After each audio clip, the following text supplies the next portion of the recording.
Ayan. Sige po, let's read 3, 2, 1, go. Hanggang verse 9 po tayo, ha? In the year that King Uzziah died, I saw the Lord high and exalted, seated on the throne, and the train of his robe filled the temple.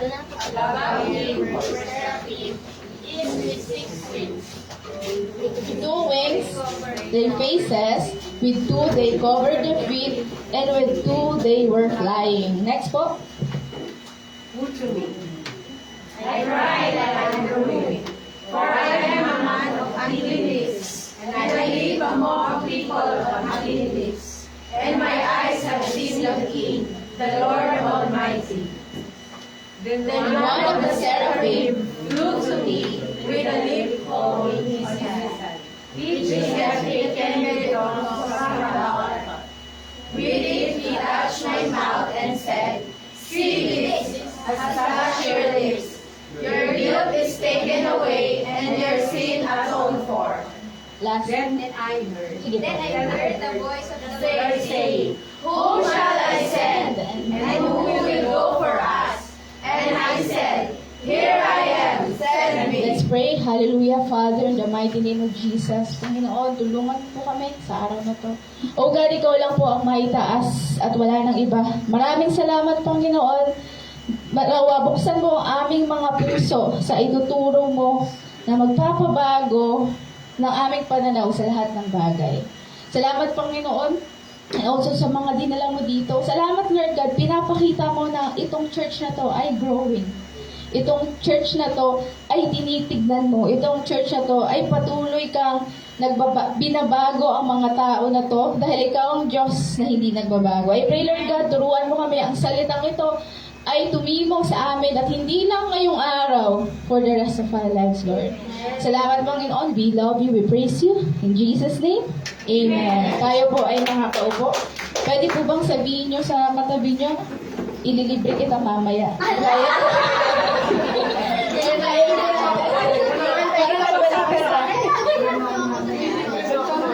Para nagkaroon pa tayo ng responsibilidad dito, ate, kasi umalit na kami ng church.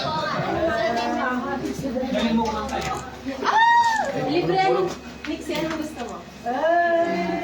May narinig ako mang nilibre daw doon, ha. Praise God.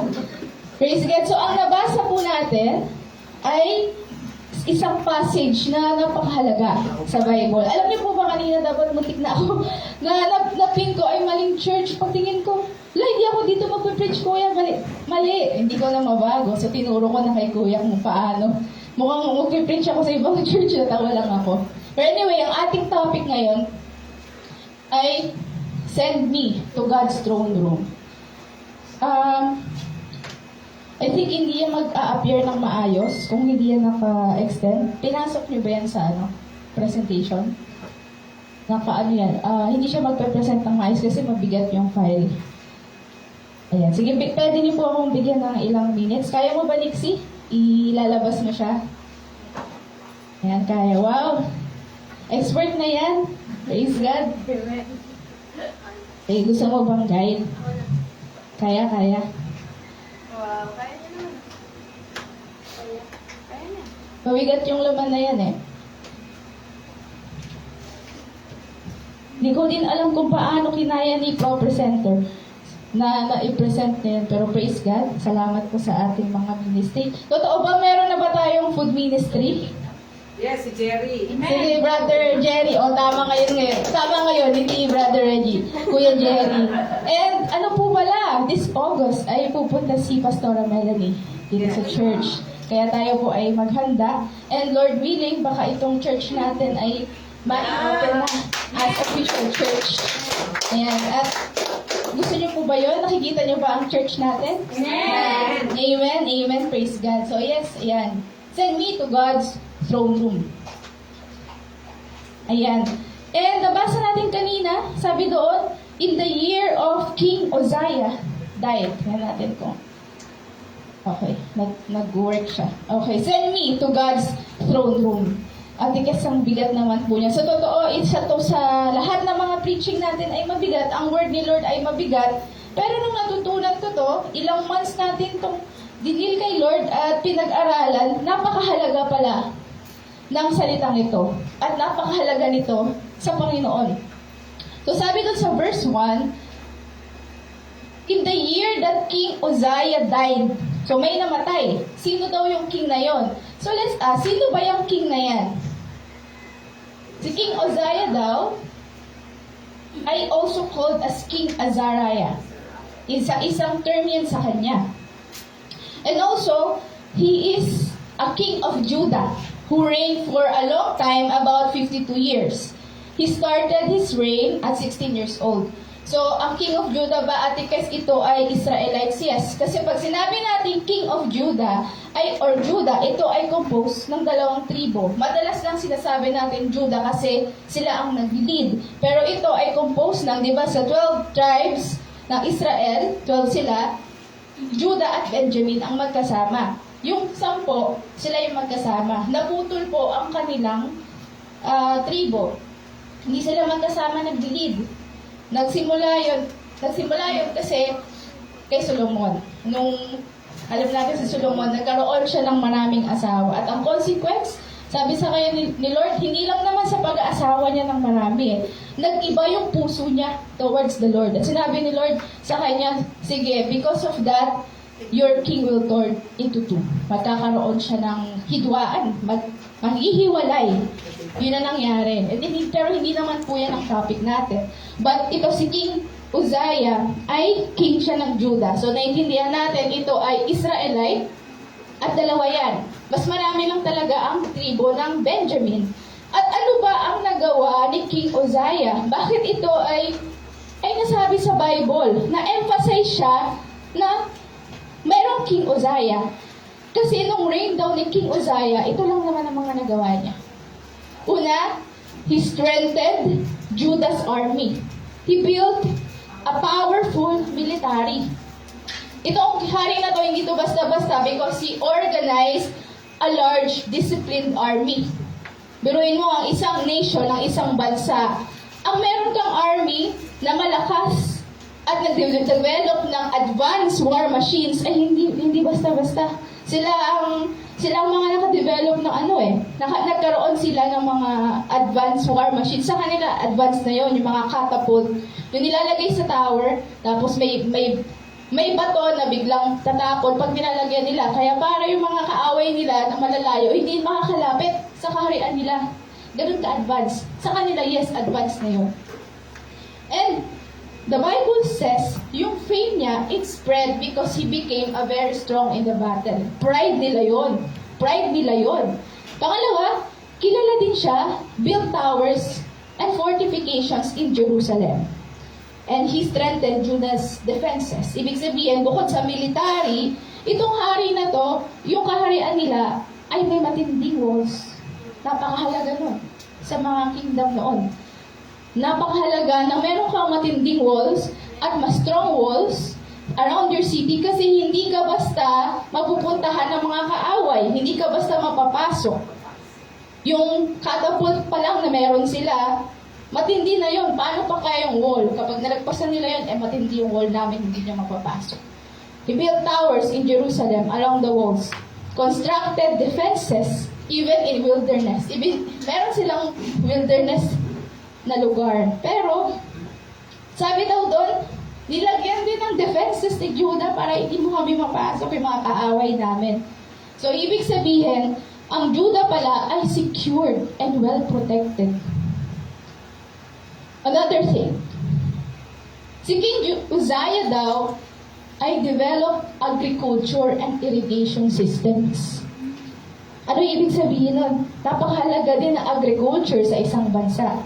Pag tinanong ko ang inyong province, sasabihin nyo, ano ba ang agriculture nyo doon? Sasabihin nyo, palay. Yung iba, pinya. Yung iba, mangga. Sa probinsya ng Davao, ano ba ang agriculture doon? Durian, dami. Suha. At marami pang iba. O, tama po yun. At si King Uzziah, hindi lang agriculture ang binuo niya. He loved the land, he invested in farming, he built towers and cisterns. At hindi lang yun, sabi dito, irrigation systems. Pag sinabi natin irrigation systems, ito ay water supply. Kung sa Revelation nga, nung in-x-ray ni Lord ang mga church, sinabi niya sa Laodicean, you are neither hot or cold or hot. Kasi kinakausap niya ang church na yon based doon sa water supply na meron sila. Pag dumadating na sa kanila, lukewarm. Pero dito meron silang water supply. Hindi lang yun. Itong hari na to, he expanded vineyards, fields, and livestock. Kapag maganda ang maganda ang agriculture mo, maganda ang army mo, hindi ka basta mapapasok. Ang tawag ng isang bansa nun, meron siyang mataas na economic abundance. At masasabi mong stable. Stable ang nation na yun. Wala ka nang hahanapin pa. At hindi lang yun, lastly, dahil hari ito, anong ginagawa ng hari? Nakikipaglaban. He expanded territory and influence. He became very powerful and famous. Powerful and famous. Kanina nasabi natin yan. Dahil na-defeat lang naman niya ang Philistines, Arabians, and Unites. And other nations, binibigyan siya ng tribute, binibigyan siya ng regalo kasi gusto namin makipagkaibigan sa hari na to. At itong hari na to really gained regional power and respect. And that is King Uzziah. Definitely, no, sa ganitong era na matatag, ayaw mo na umalis dito. Gusto ko nang tumira dito. Parang first world country ang dating mo, ah. Isang relief to para sa mga taga-Judah, taga-Israelites. Nasasabi mo na, wow, ang gaan ng buhay nila. Prosperous. Abundant sila sa agriculture and water. At makakatulog pa sila ng maayos na hindi nila isipin na sinasalakay kami. May nangyayari sa amin, kaya matulog ng mga bata, pwede namin silang iwanan, na hindi ako mag-worry, na papasukin ng aming nation. And, Lord, I pray na ganun din mangyari sa Pilipinas, maranasan namin, iparanas mo to sa Pilipinas, kung ano man yung naranasan nila ng Israelites. Pero sabi daw dito, sa nabasa natin, dumating ang isang araw na namatay si King Uzziah. Sa 2 Chronicles chapter 26, hindi ko na po siya mabasahin. Maganda rin yung basahin kasi isa rin siyang lesson. Ano ang naging judgment ni King Uzziah ni Lord kay King Uzziah. But even though nag-focus tayo, kasi totoo naman, binless sila ni Lord through Uzziah. Binless ni Lord ang Judah, ang mahal niya na Israelites, to Uzziah. Binigyan niya ng powerful leader. Pero may judgment kasi si Lord sa kanya. Hindi ko na lang siya i-discuss para hindi po natin ang topic natin. Hindi yan ang topic natin ngayon. Atikas yung hari nila namatay. Yes, namatay yung hari nila. And isipin mo, ang pagkamatay po ng isang hari na 52 years siya nag-reign. Sabi doon sa kabila, 52 years. 16 years old pa lang, may ginagawa na siya. At sa isang pagkamatay ng hari, dito sa Pilipinas, pag namatay ang isang pangulo, hindi natin yun pinagdadasal. Pero alam natin na may papalit. Sa kanila, yung ganong stability at leader, hindi nila basta may pagpapalit. 52 years yun eh. And it will give them uncertainty, takot, and fear. It's a national impact. It's a loss of security. Siguro tataas din ang gas nila. Joke lang. Or tataas din ang bilihin. Pero siguro, I think ito, pag sa ganitong scenario, ang mangyayari nito, yung the way they handle the kingdom, magkakaroon niya ng instability. Pati sa mga hari, yung 40 na, pati yung paghahanap nila ng hari ay hindi basta-basta kasi baka bata na naman ipapalit nyo sa amin. Dahil kagaya ni King Uzziah, 16 years old siya. Ano ang alam ng 16 years old? Siguro ang dami pa yun, trials and error. Pero may kasunod kasi ang verse natin eh. Hindi yun nagtatapos. Kasi may kasunod. Ano ang sabi sa next verse?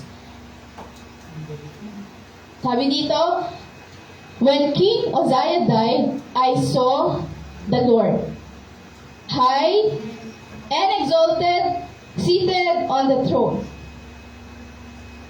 And sabi dito, above him, and the train of his robe, mahalaga yan, filled the temple. Above him were seraphim, each with 6 wings. With 2 wings, they covered their faces. With 2 wings, they cover their feet. And with 2 wings, they're flying. Hallelujah. Aba, nagkaroon daw ng vision si Isaiah. Ito ay prophet. Si Isaiah, nagkaroon siya ng vision. At ang vision daw niya ay si Lord. Nakaupo daw sa trono. Si Lord. Sa Tagalog, hindi ko sure kung nalagay ko. Let me check. Hindi pala. Yan ang trono na nakita ni Isaiah. Sa Tagalog, sabi dito, nakita ko si Yahweh na nakaupo sa isang napakataas na trono. Sabi dito, yung robe daw niya, yung laylayan ng kanyang kasuotan ay nakalatag sa buong templo. Ganun daw ang nangyari. Praise God. Na parang sinasabi ng Diyos sa kanya, oo, nawalan kayo ng hari dito sa lupa. Pero ako pa rin ang hari. Oo, tumaas ang gas natin, pero may nakaupo pa rin sa trono. Amen po ba? Amen. Na parang sinasabi ni Lord, I am sovereign. I am in control. Hindi yan nakalagpas sa kamay ko nang walang pahintulot. Alam natin po sa mga work, sino po ang teacher dito? Or madalas yung mga, kahit sabihin natin yung marangal na trabaho, teacher, driver. Kapag yan, wala siya sa sasakyan niya, alam mo, walang pupuntahan yung sasakyan niya. Pero pag nandyan na yung driver, pagkaupo pa lang niya, alam niya na sa isip niya kung saan to papunta kasi nakaupo na ako. Ang teacher, ganun din. Kapag wala pa yung teacher sa classroom, ayan na, anong ginagawa ng mga estudyante? Alam ako nasa likod daw niya, iikot ako. Ayan.